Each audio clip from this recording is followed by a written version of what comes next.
Hey, what's up, everybody out there in the kingdom? King JB, just chilling, man. What's good with everybody? Hope everybody's doing good.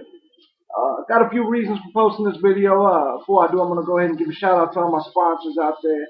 Big ups to MMAMadhouse.com, Inner Beast Sportswear, Mobsters Fight Gear. Definitely big ups to Gorilla MMA. Uh, MMA Fit Club. Make sure y'all check it out in Indianapolis, man. Y'all can get your fighting on, get your training where it needs to be. MMA Fit Club. Make sure y'all peep it out. There's a lot of other people, man. So if I forgot you, I apologize. I'll catch you on the next video. Y'all know I always do. Now, my reason for posting this video, I got a couple things I want to speak of. Number one, we do have the MMAKingdom.com. It's now out there. It's definitely under construction. I'm working on it. Big thank you to Carl over at MMA Madhouse. They're sponsoring the website, got me set up. He's helping me get everything organized. Uh, I know a lot of you guys have been active on my www.mmakingdom.weebly.com website, and I appreciate everybody being over there. I do write most of the articles myself. I come strong with you guys every single day. I sit here at this computer and try to give y'all the best shit I can all day, every day in the realm of MMA. So I know a lot of you guys out there appreciate it. I know some don't. To the people that don't, you already know. But to the people that do, I really appreciate y'all support. Definitely everything that y'all do, man. So thank you very much. But the MMAKingdom.com, the MMAKingdom.com is official. Is there. Right now, all I got is the rankings on there today. I'm definitely working on it all day long. Of course, we got MMA affiliates Stand Up Indiana tonight on the radio. This is the night where I kind of condense my show to just one specific location in terms of geography. So I hope you guys enjoy that. We are preparing for a big Legends of Fighting Championship 48. I know a lot of you guys are ready for this event. Big Sexy Sean McCorkle has been confirmed. He will be fighting in the main event. So I'm definitely geeked about being cage side of that. Now, to move on, I want to touch base on this the Zuffa shit that's going on recently. Now, let me make this clear. I'm not like everybody else. I'm not, big ups to Bloodstain Lane, and he cut a very good video on the subject. I'm not as conspiracy theorist. I'm a huge conspiracy theorist in real life, but not in terms of MMA.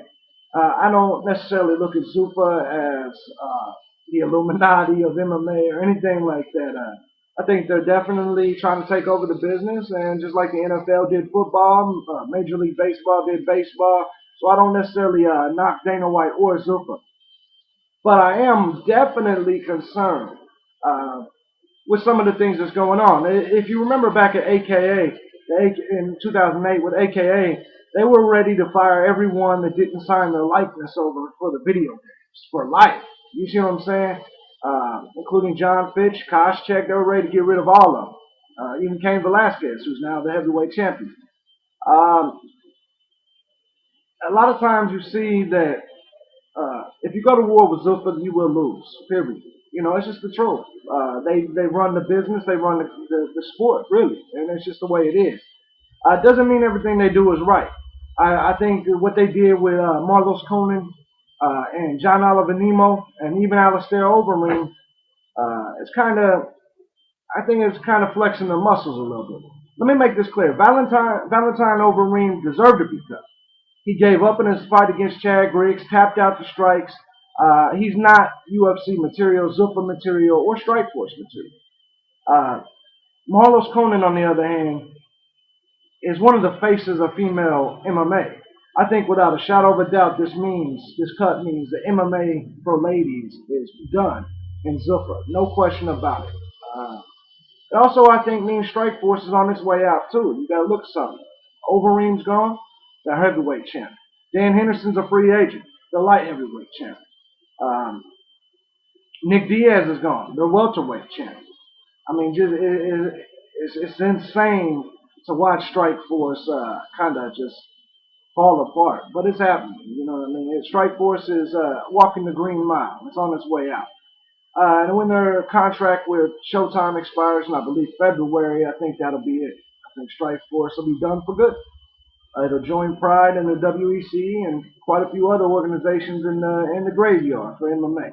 I hate to see it, but at the same time, it gives us a chance to see a lot of our dream fights. So I'm pretty geeked about that situation. Uh, Now, in turn, listen. I'm upset about the Marlos Conan cut and maybe even the John Oliver Nemo cut. But here's the thing: Team Golden Glory or whatever the fuck they're called, they're trying to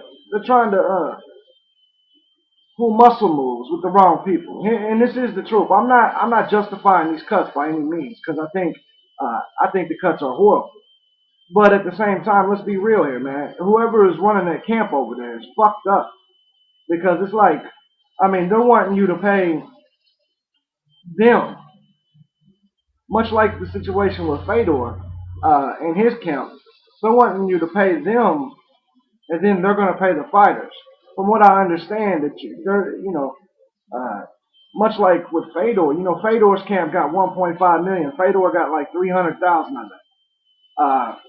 The UFC and Zuffa prefers to deal directly with the fighters. They don't want to deal with these management companies because these management companies try to hold things hostage.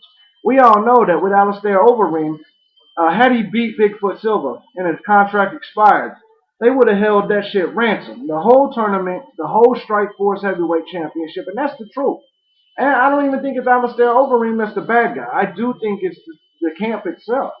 I understand camps want to stick together to go up against the man, but let's be real here, man. Everybody dreams of fighting the UFC. That's what they do. That's why they do this sport, and that goes for Alistair Overeem too. You know what I'm saying? And so I think a lot of these camps are making mistakes. You see that Fedor's camp has now hurt his legacy because now with him never fighting the UFC during his prime, and now that he's getting a little old, his legacy will go down with asterisks beside it. He may be the greatest heavyweight of all times, but because he never fought in the UFC, a lot of people ain't gonna know that, and a lot of people are gonna definitely dispute that. Nogueira, on the other hand, Nogueira went over there and won a world title. So a lot of people say that Nogueira is the best heavyweight of all time. And how can you argue? You know what I'm saying? Just keeping it real. All right, now, with that being said, I just think that I think that with Golden Glory, man, they need to understand that this is where they need to be. You can't bite the hand that feeds you. You know what I'm saying? You can't much like Lyoto Machida did, where he's holding shit hostage. He wanted Anderson Silva money to fight at 133. When you fighters and you can't start doing shit like this, it kind of puts a stain on the game. You know what I mean? In the terms of, you know, you got to handle your contract negotiations like professionals. When your contract, once you sign a contract, you need to honor that contract and then sit down at the table at the end of that contract and say, you know what? Um, I think this time we need to negotiate better terms. But I think that shit goes both ways too. I think Zuffa needs to do that shit too. Quit cutting fighters with fights still on their contract. You know what I'm saying? If I don't know how many fights people have left, but let's just say when they released Marcus Davis, let's say Marcus Davis had 2 or 3 fights left. I really don't know, but let's just say he did. They need to let him finish that contract. Mirko Koprop, he has 1 fight left. In my opinion, when it comes to business ethics, you have to let them finish the contract because they're wanting the same thing vice versa. Zuffa asks a lot from these fighters. They ask for exclusive sponsorships that they approve, and then the sponsors have to pay them like $35,000 before even paying the fighters. So you got to realize, man, a lot of these sponsors that's out here is just insane. Some of these Zuffa rules are insane, but they're the bosses, so they have the right to make them. But I do think that with that being the case, Zuffa is using this power to monopolize everything, to kind of control everything. Uh, Illuminati, nah. Definitely, are they being dicks? Yeah. Marlos Conan got cut because of Alistair Overeem, and we already know that. John Oliver Nemo got cut because of Alistair Overeem. We know that. Valentin Overeem, it was time for him to go anyway. Just be real, man. He's okay, but he's not that type of fighter. He doesn't belong on the big stage. That's the truth. But anyway, just kind of want to give my take on it. I think Strike Force is definitely on its way out, and I think that's what Dana's trying to do. I think he's trying to bury Strike Force as we speak, you know, and that's what's happening. So I'm definitely interested in hearing what everybody thinks on which Strike Force survivors, fighters are going to survive this in the end. I think the Nick Diaz's, the Tyron Woodley's, I think there's going to be quite a few that do, but just like with Pride in the WEC, there's going to be quite a few that don't.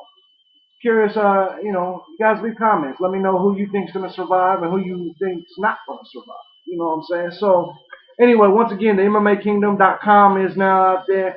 Big thanks to all my sponsors. Just in closing, I think that the releases were wrong. I think Zuffa is pulling a power move here, but at the same time, Golden Glory tried to pull a power move. Uh, which one's more powerful? You gotta think about that. The answer's Zuffa. Period. You can't fuck with him. And if people want to call me a Zuffa zombie for what I'm saying right now, that's fine. You know what I'm saying? It is what it is. Like I said, the releasing of Marlois Conan and John Oliver Nemo was wrong. Shouldn't have happened. But this is the business world. Zuffa was wrong, but at the same time, Team Golden Glory was wrong. So I advise Conan and Nemo to get the fuck out of that camp. Period. Because they just cost you a job with the biggest organization in the world. I'm just saying. King JB, MMA Kingdom, we out this bitch, man. To all my supporters, I love you. To all my haters, love you too. Real shit. I'm out of here.